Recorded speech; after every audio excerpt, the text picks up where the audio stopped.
Well, good morning, everybody. We're reading through Acts 9 and 10. I love this part of Acts, this right here, because it gives us a glimpse of how um, it works, how the spiritual realm works, how the spiritual realm interacts um, with this place, and how things get set up. Because Peter hasn't even entered into his meditation yet. He's had no visionary experience on the rooftop yet. And already there is an angel showing up at Cornelius's house, the centurion Cornelius, a God-fearing man.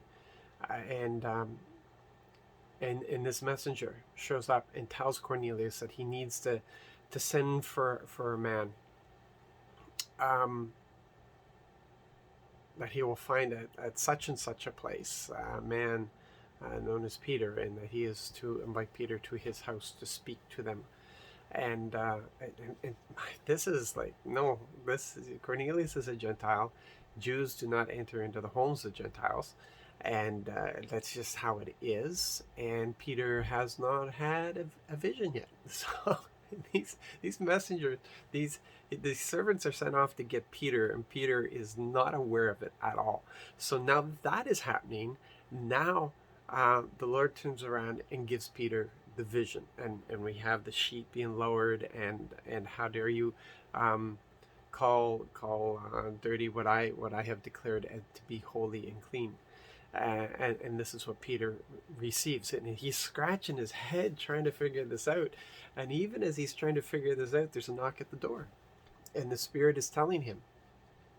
Okay, so God has communicated to Peter through this vision, and now the Spirit is clearly communicating to him that he's to go with the men that are at the door. So Peter invites them in to spend the night, and then he leaves, and he goes and he enters into a Gentile's house.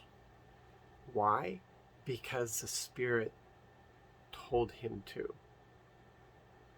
And this is more than to do with salvation. This is more than just this than Cornelius. It's bigger than Cornelius and his family. This is to demonstrate to Peter what it is that Jesus Christ came to do. And so before Peter's very eyes, as he is speaking and explaining the good news, the Holy Spirit falls on this family. And Peter and those who are with him are flabbergasted that the Gentiles have received the same Spirit that they received, because up until this point, the church had been exclusively Jewish. And like, whoa, and Peter just has that realization that this is Father's heart, that all nations would come to him. And this is so important because, as a lot of you know, very soon there's going to be an outbreak in Antioch, and that ministry is going to grow, and Barnabas is going to go get Paul, and they're going to spend months teaching the Gentiles there, and the whole bit. And they're going to be called to account for it. They're going to send the council, the church council in Jerusalem is going to send an investigation, and Paul and Barnabas are going to have to come and give an account for that.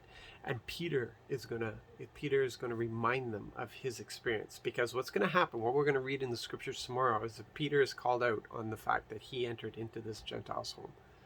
And he's going to be taken to task for it, and he's just going to turn around and say, listen, this is what God's doing. This has nothing to do with me. This is not my idea. This is what he's doing. And there's going to be paradigm shifts and all kinds of stuff that's going to be happening. And then when Paul and Barnabas come to explain what's going on in Antioch, Peter will rise up, and he will. And Peter carried such weight. Everybody had such respect for Peter that as he speaks, that they listen. And then a conclusion will be drawn and a letter written, and so on. So this is a very, very key moment. And I just love how we can see how things that we might take as coincidence is being orchestrated by our King to fulfill everything that he wants fulfilled. And we're simply supposed to listen and obey. Peter didn't have a big picture. Peter had no idea what was going on. Peter was told to change his attitude, that what God calls as holy is holy. Don't say it's not. And he was to change his attitude, and then the Spirit gives him the direct instructions to go.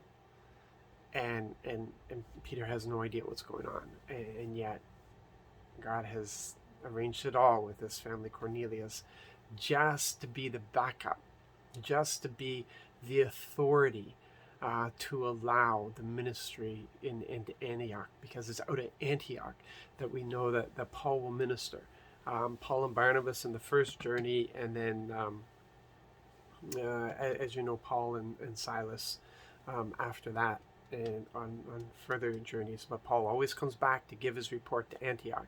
Yes, he stops off in Jerusalem, but he continues and he returns to Antioch to give Paul Paul and Barnabas, after the first journey, went back and gave a report to Antioch. After the second one, he came back and gave the report to Antioch. And on the third one, he got stopped in Jerusalem and arrested. So there you go. That's what happened with that. Yeah, it's good. It's encouraging. So yeah, keep an eye out. Listen. Pay attention to the visions and dreams that you're given. Listen intently to the Holy Spirit if He tells you to go. And don't let your prejudices, your biases, be the barrier to somebody's blessing today. Yeah. Be blessed.